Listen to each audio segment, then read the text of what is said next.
Welcome everyone.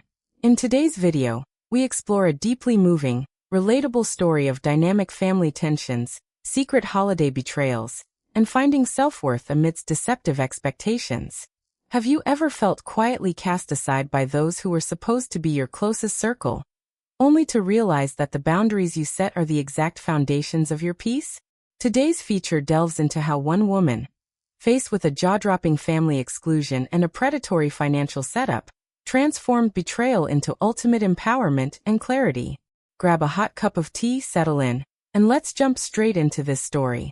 I was sitting in the quiet, idling chill of the pickup line outside Little Pines preschool when my husband casually shattered 11 years of marriage. It was December 23rd, crisp and dark enough that dirty, crusted snow still lined the concrete curbs of the parking lot. I had just buckled our 4-year-old daughter, Ellie, into her car seat when she raised a bright sheet of construction paper pasted with golden foil stars, green crayon, and enough loose glitter to constitute a hazard. "Mommy, don't bend it," she announced. "I'm holding it completely flat, sweetie." I laughed softly. "You're holding it bendy," she corrected, giving me that patient, overly serious look only a toddler can offer a mother who supposedly knows nothing. The card was crafted for her grandmother, Carol. Inside, Ellie had poured her heart out, drawing a figure of herself holding hands with Grandma under what appeared to be a frantic green tornado. Her version of a festive Christmas tree. We were scheduled to drive over to Carol's ranch house in Worthington the next afternoon. At least, that was the grand plan I had lived by for weeks. I kept the Subaru in park and called my husband, Mark, via the dashboard Bluetooth. He picked up on the fourth ring. "Hey," he murmured. Behind him, I heard a noisy background. Laughter, clinking porcelain plates, a blaring television, and multiple voices chatting concurrently. "Hey, what time should Ellie and I head over to your mom's tomorrow?" I asked. Silence. From the back seat, Ellie leaned forward as far as her car seat straps permitted. "Ask Daddy if Grandma is going to love my glitter card," she piped up. "You hear her?" I smiled into the rearview mirror. Mark. Still nothing. The static stretched so long I assumed the signal had failed in the winter air. Then, clearly muffled in the background, Carol's booming, cheerful voice rang out. "Oh, give me that phone." A moment later, my mother-in-law came on the line, sounding as lighthearted as a woman phoning to reconfirm a routine salon appointment. "Nana. Uni. Carol. What time tomorrow?" A microscopic pause hovered on the line. Then Carol said breezily, "Oh honey, we did Christmas yesterday." I actually let out a short laugh. Not because anything was remotely funny, but because the human brain occasionally rejects a sentence whole before allowing itself to process the underlying cruel reality. "You did what?" "We did Christmas yesterday," Carol repeated cheerfully. "Everyone happened to be free and available, so we just went ahead and celebrated together." I stared straight through the frost-dusted windshield at a minivan pulling out of the preschool driveway. Everyone. Well, Tyler was here. Renee came over. My sister popped in. The cousins stopped by right after dinner. Renee was Mark's ex-wife. Tyler was his 29-year-old son from that previous marriage. I sat frozen, attempting to process the absurdity that my husband's ex-wife was sipping eggnog at my mother-in-law's home, while I had spent the preceding night sitting alone in my living room wrapping presents for those very same relatives. And nobody thought Ellie might want to celebrate Christmas with her grandmother? I asked, my voice dropping an octave. Carol's tone shifted immediately, hardened, sharp, defensive. "Oh Dana, please don't turn this into a giant drama." That exact sentence. For 11 years, I had endured variations of that verbal weapon. "Don't make this awkward. Don't take it so personally. Don't start a fight." Apparently, I possessed the rare, remarkable ability to create intense social friction simply by noticing when people treated me like absolute garbage. "Put Mark back on the phone, Carol." I heard rustling, a muffled dispute, and then Mark came back on. "Dana, look." "What happened?" I demanded. "Nothing happened. You're escalating. You celebrated Christmas without your wife and your 4-year-old daughter." "Mom changed the date at the last minute," he stammered nervously. "That is not the point, Mark," I said, my knuckles turning white around the steering wheel. "Actually, I think that is precisely the point." Behind me, The soft rustle of paper ceased. Ellie was sitting completely motionless, holding her green tornado card. Mark exhaled a loud, exasperated sigh over the speaker. Look, Mom wanted one quiet, peaceful Christmas. Renee came over because Tyler was visiting, and everyone was actually getting along fine. So Ellie and I were the official threat to family peace? I asked. Dana, no. I'm just saying, you know how things get. How do things get, Mark? Give me one concrete example. Silence. I waited. Give me one example. He snapped defensively. Everybody had a better, more relaxed time without all the tension. What tension, Mark? He let out a patronizing, tired little chuckle, as though my genuine question were proving his point. Finally, he delivered the blow. It was just better without you two there. The Subaru went deathly quiet. Ellie looked up, locking eyes with me in the rearview mirror. Her bottom lip trembled. Daddy didn't want me, she whispered quietly. That single sentence shattered something deep inside me. Not a scream, not a wave of tears, but a cold, crystalline stillness settled over my chest. I stared at the bare winter trees beyond the preschool yard. Good to know, I said evenly into the phone. Mark panicked. Dana, wait, don't. One question, Mark. What exactly did you tell your mother? Because I am the person co-signing her home refinance loan on Thursday morning. The background noise on his end vanished. The television was still faint, but the cheerful background chatter died instantly. A second later, Carol snatched the phone back.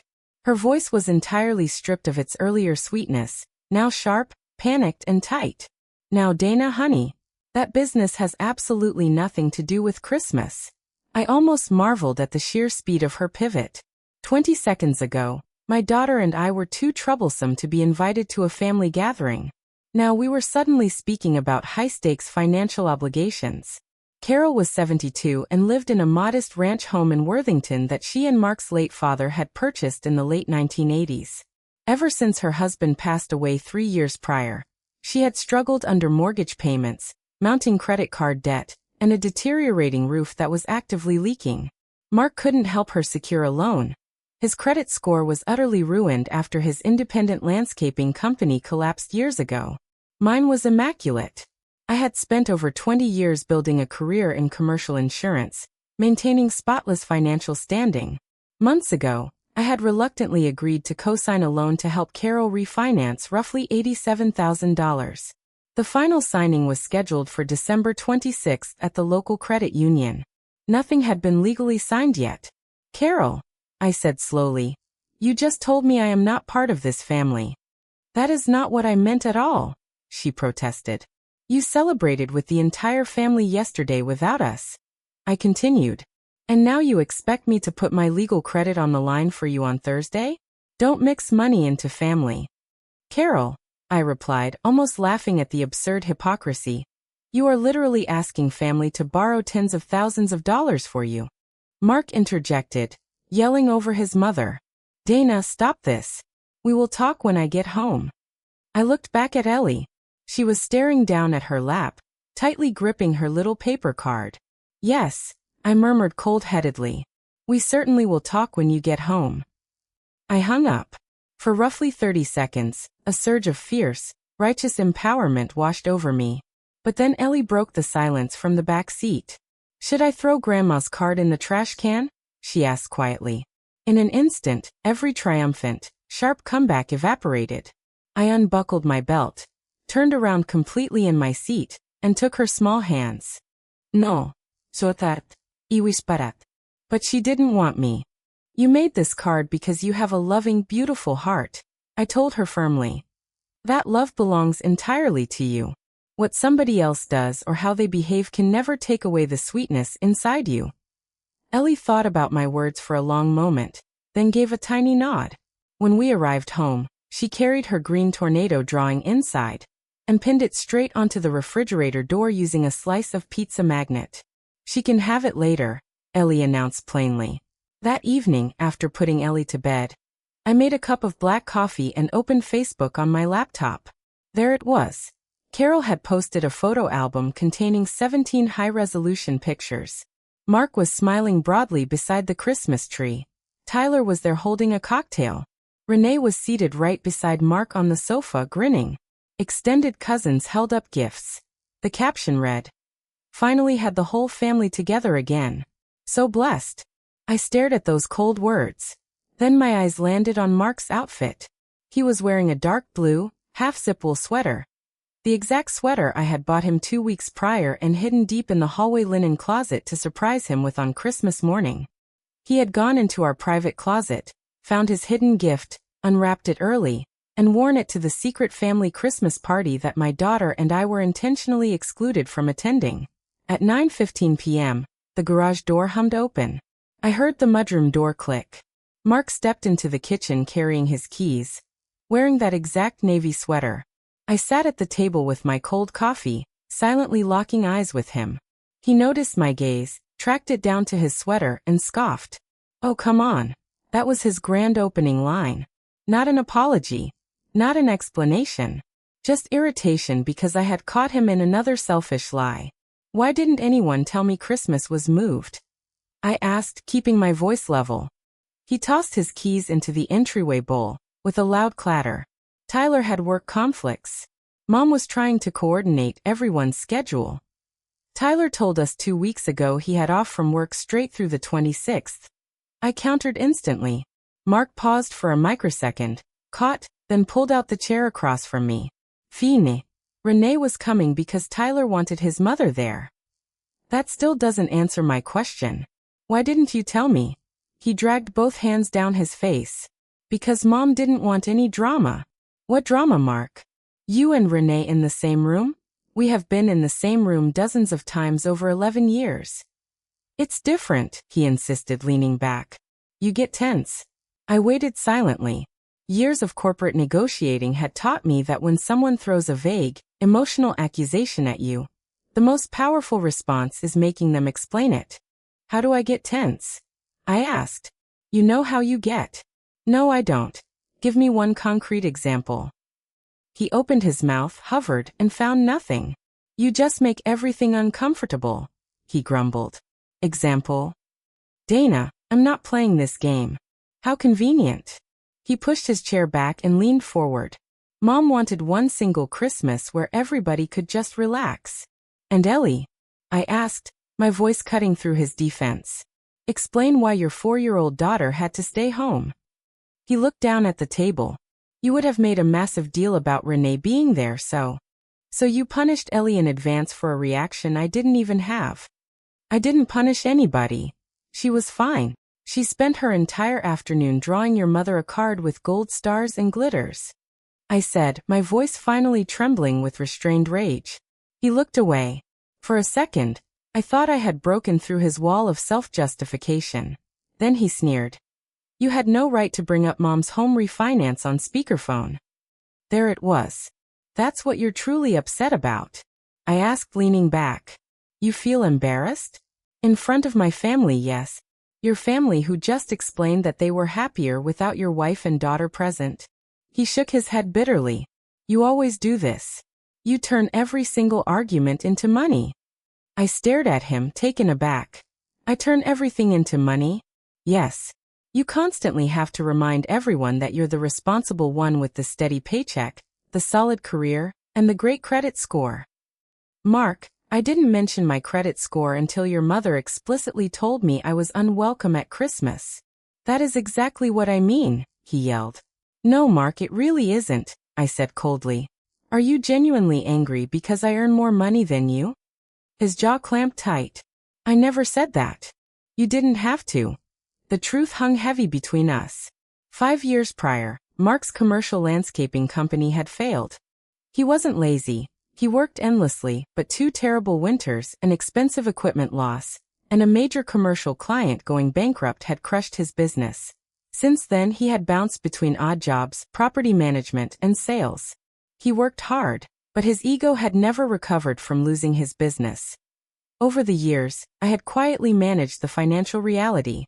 But whenever a waiter placed a dinner check between us, and I reached for my credit card, Mark would make an overly loud joke about me being the family CFO. Whenever Carol needed money for a furnace repair, she called Mark, who would then come quietly to me. Once at a holiday dinner, Carol had chuckled. Good thing someone in that house knows how to bring home a steady paycheck.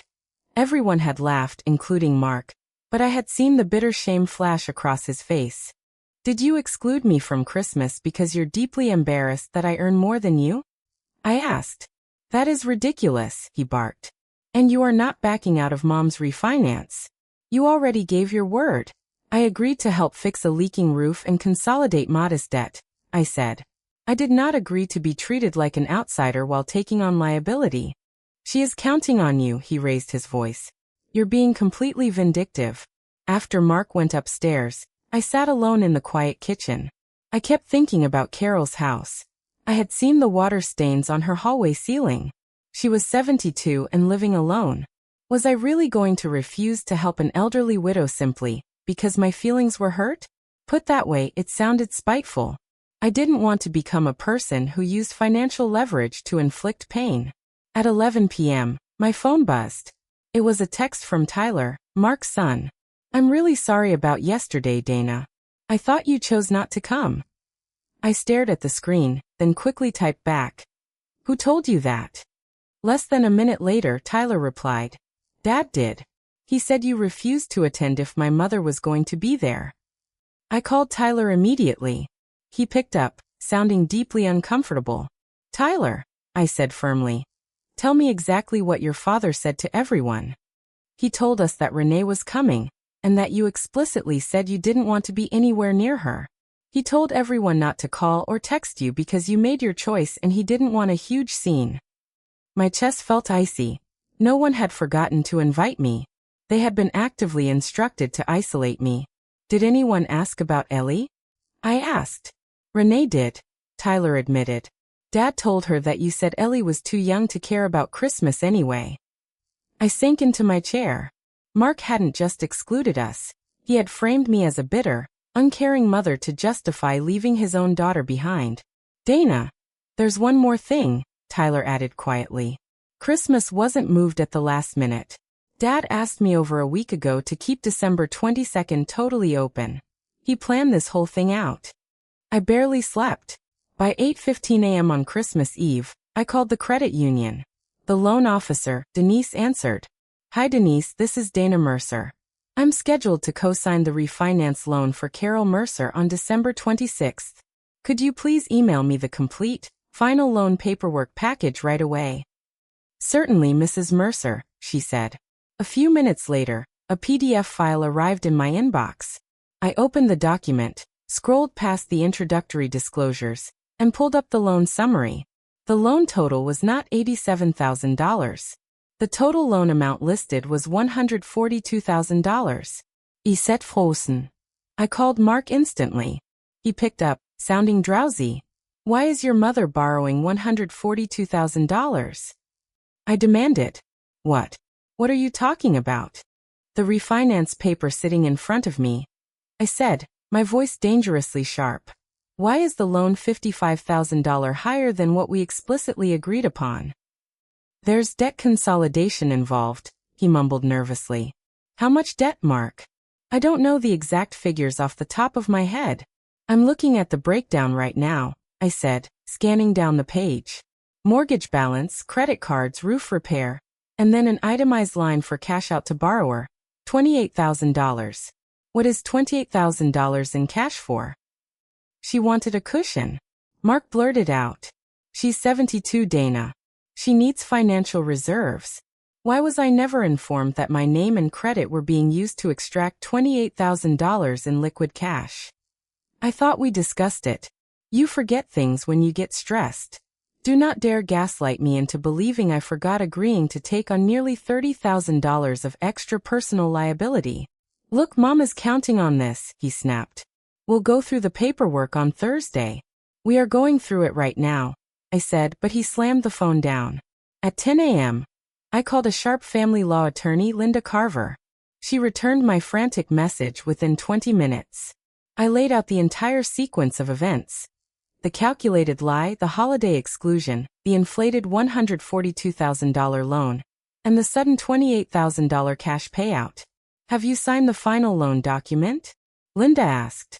No, Have you signed any authorization for disbursement? No. Good, Linda stated firmly. Do not sign anything. Do not empty joint accounts, do not hide physical assets, and do not send angry texts you'll regret in court. Declining to take on $142,000 in debt for someone else is not revenge, Dana. It is a sound financial decision. That evening at 7 p.m., my phone rang again. It was Tyler. I found something in Grandma's paperwork, he said, his voice barely a whisper. I'm sending you a photo right now. A picture popped up on my phone.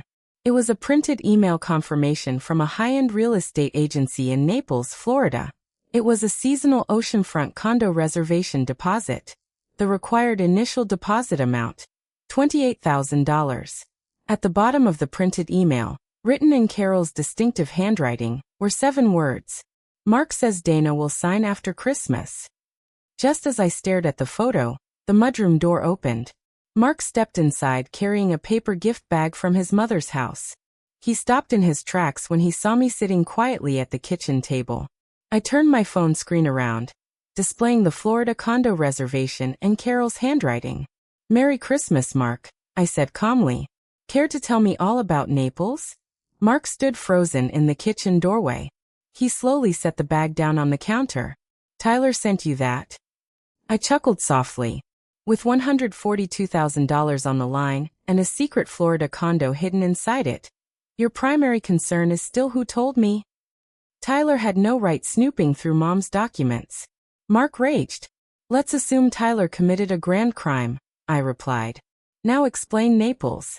It's not what you think. Mom has always wanted to spend winter somewhere warm. Dad promised her for years, and they never got to go. She's 72, Dana. She deserves something nice. I agree, I said. She deserves a roof that doesn't leak. She deserves a safe home. What she does not deserve is the right to secretly borrow money against my name, income, and credit score so she can vacation in January. You make it sound like she's stealing. Then why didn't either of you tell me? Mark dragged both hands across his face, looking utterly broken. Because we knew you would say no.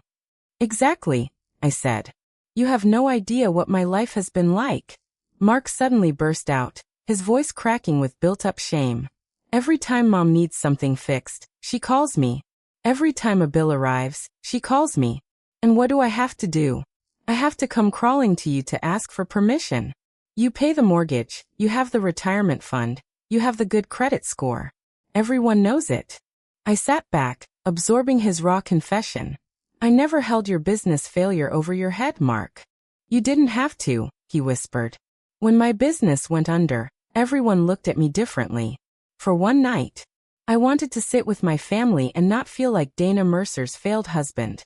Who did you want to be? Renee's husband again? No. It wasn't about Renee. Mom wanted Tyler to have both his parents together. Tyler is 29 years old. I yelled. He doesn't require a joint custody arrangement for Christmas. Explain why Ellie had to be left out. Mark looked at the floor. Mom thought, bringing Ellie without you would raise too many questions. It was just simpler. Simpler. He had erased his 4-year-old daughter from Christmas because including her would make his grand financial lie harder to maintain. My phone rang.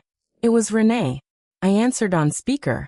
Dana, Tyler told me everything, Renee said, her voice filled with heavy regret. Mark told me you explicitly refused to come if I was there.